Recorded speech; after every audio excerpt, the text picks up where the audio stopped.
Agora a gente vai conversar sobre um assunto que está deixando bastante gente preocupado. Volta às aulas. Aqui em São Paulo já temos data estabelecida, tudo vai ser feito aos poucos, mas a gente está preocupado com como será que vai ser. Como é que a gente vai fazer esse volta às aulas? Será que já é seguro? Vamos dar uma olhada no VT.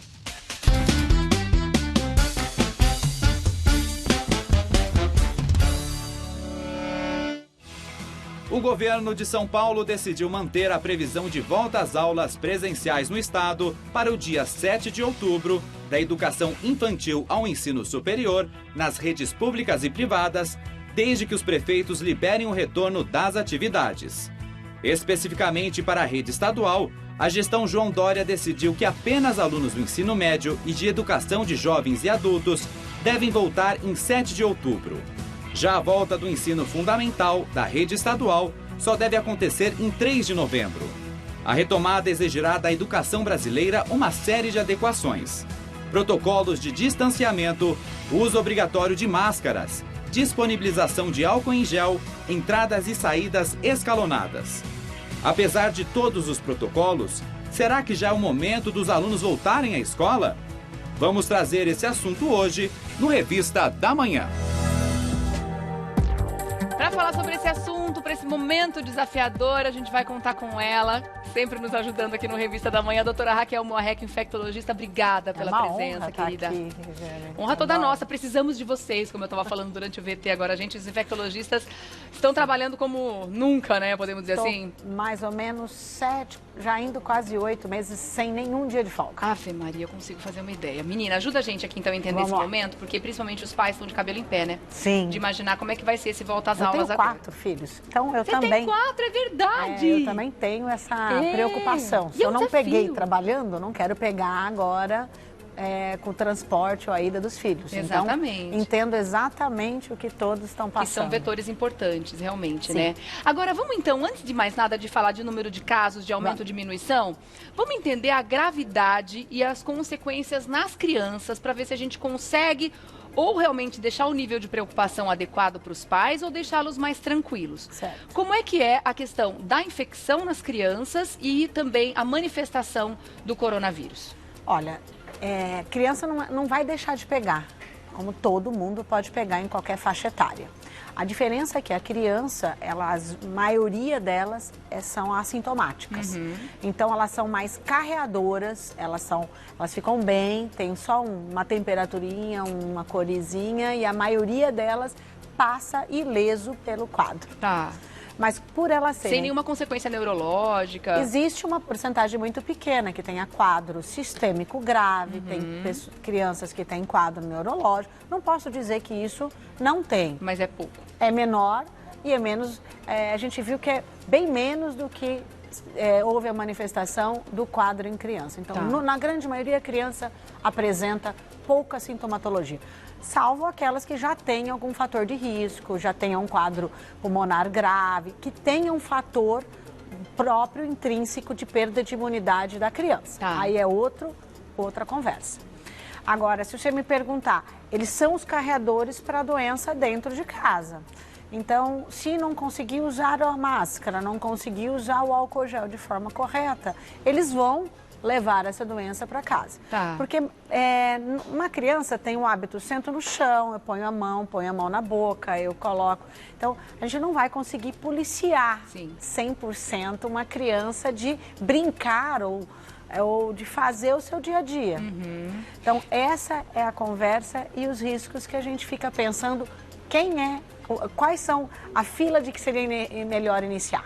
E esse é o grande desafio realmente, né? Como fazer as crianças entenderem os cuidados que elas precisam ter, que são extraordinários para esse momento, porque a criança de fato não está preocupada como a gente. A criança é cabeça livre, cabeça fresca, tranquila. E a gente faz esses pequenos testes já com as crianças, porque os meus filhos estão em casa full time. Mas eventualmente eu levo no mercado para ver como é que ele vai se comportar. E mesmo dando todas as sugestões do que ele tem que fazer, todas as ordens, não são nem sugestões, né? Não coloca a mão no rosto. Ele fica o tempo inteiro, principalmente meninos. Principalmente os meninos. A minha filha é um pouco mais preocupada. Agora, gente, os meninos, vou te falar.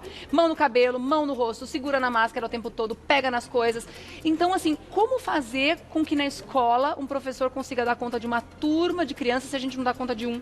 Então, essas são as regras que a gente tem que discutir. Primeiro, precisa o ir e vir seguro.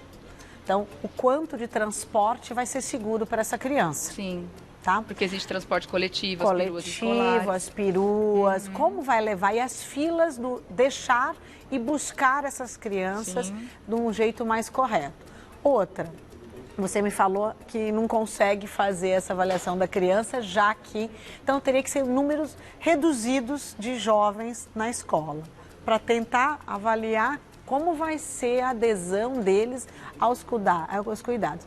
E menino ainda não vai poder jogar a bola, não vai ter o vestiário, alimentação, vai ter que tomar muito cuidado quando comprar, onde sentar, com quem sentar, vai ter que sentar sozinho, com distanciamento. Então, vai ter algumas regras a mais que a adaptação do jovem com os amigos, que faz tempo que não vê, vai ser um pouco mais difícil. Então, realmente vai ter que ser por faixa etária, por períodos, ou uma vez na semana, ou 2 vezes, ou 3 vezes, e isso ser gradativo. Por quê?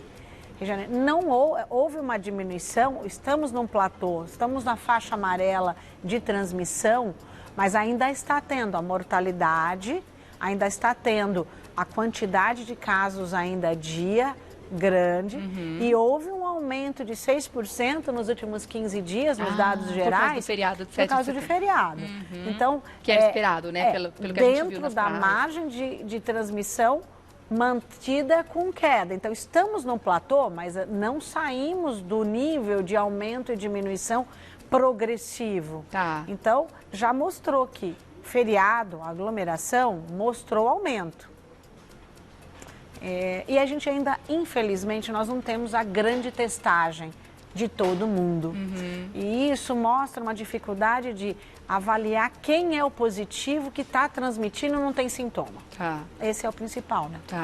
Dá pra gente especular em cima das questões psicológicas das crianças nesse momento pelo seguinte: ficar em casa não tá fácil. A gente sabe, as crianças estão sentindo muita falta dos amigos, estão sentindo falta do contato social, da professora, do tudo, do dia a dia, da vida. Eles estão sentindo falta disso, obviamente. Mas também existe um voltar cuidadoso, que é um voltar tenso, a gente pode dizer assim, porque não vai ser normal, não vai ser igual, eles vão estar morrendo de saudade, vão querer se abraçar, vão querer se pegar. Existe uma questão da idade, dependendo da idade que a criança está, que ela tem uma necessidade até que física do contato com o outro, né? Todos têm.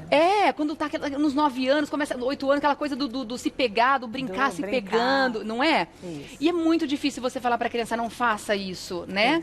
Então, eu fico pensando aqui como mãe também, óbvio, e tentando levar o máximo de informação para todos, o que será que na balança pesa mais? Será que o cuidado, o ficar em casa vai deixar uma consequência psicológica pior, ou esse voltar tenso para a escola e esse cuidado excessivo que a criança vai ter que ter? Dá medo até deles terem um toque. Quando entrar com por enquanto eles reclamam que eles querem esse retorno, mas eles estão seguros em casa com você cerceando essa pode, não pode. Na escola, eu acho que vai ter que ser pelo menos uma vez na semana para eles analisarem o risco, porque eles vão ter que raciocinar o que você já orientou em casa, o que você colocou em prática e que ele seguiu mais ou menos, porque você está seguindo, você está mostrando o caminho. É complicado ele pensar por si só no que é seguro e o que não é seguro na escola. Então vai ter esse receio dele, realmente ele vai ter um medo de ir, porque agora eu vou ter que fazer sozinho o que ela me falou. Porque criança não tem noção de consequência, né? Não tem a gravidade disso, porque o que elas não querem ficar doentes. Mas também não sei o que eu posso fazer e que possa dar certo ou não. Então eu acho que primeiro o ensino médio que vai iniciar tem que ser pouco, porque existe as filas, existe a entrada, existe a alimentação, existe tempo de aula, não posso ter teatro, eu não posso ter jogo de bola, eu não posso ter algumas coisas, né, que vão dar problema, né, ainda no voltar à escola. Eu acho que um tempo reduzido, porque vamos fazer de que forma esse vir, por hora, por tempo, quem vem embora, junto para não ter fila, e isso tem que ser aumentado gradativamente.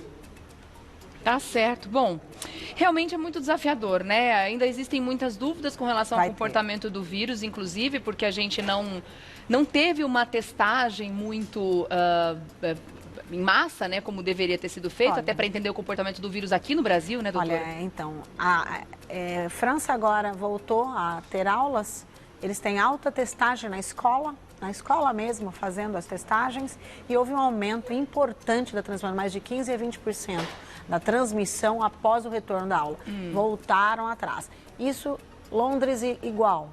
Então, a gente para ter uma segurança maior, do voltar todo mundo, por isso que acho que por partes o Brasil está fazendo agora, porque o ideal é a gente analisar demograficamente aquela escola e os pais e a convivência e a quantidade de risco que tem cada família, para se voltar com segurança. Então, o testar, que eu acho que é o que o Brasil precisava ter mais. A gente fez direito, massa, né? Eu vou falar que o sistema de saúde nosso fez direito, deu conta, mas a gente precisava ter um pouquinho maior de segurança nas testagens, para a gente ter maior ir e vir, né? Tá certo. Bom, vamos lá, né? O desafio é grande, a gente vai vencer mais essa, né?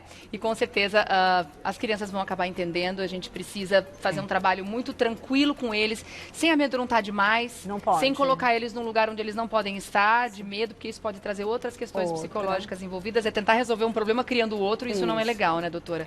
Acho que temos que devagar, mas vamos. Com toda certeza. A gente vai voltar a falar sobre isso, sem dúvida nenhuma. Obrigada pela sua presença aqui, doutora Raquel Mohek, que é infectologista. Vou deixar aqui também o Instagram para você começar a seguir a partir de agora, se já não segue, @Raquel Mohek, com 2 R's, K no final. Raquel Mohek, obrigada. Beijo. Grande beijo pra você. Obrigada por tudo, viu?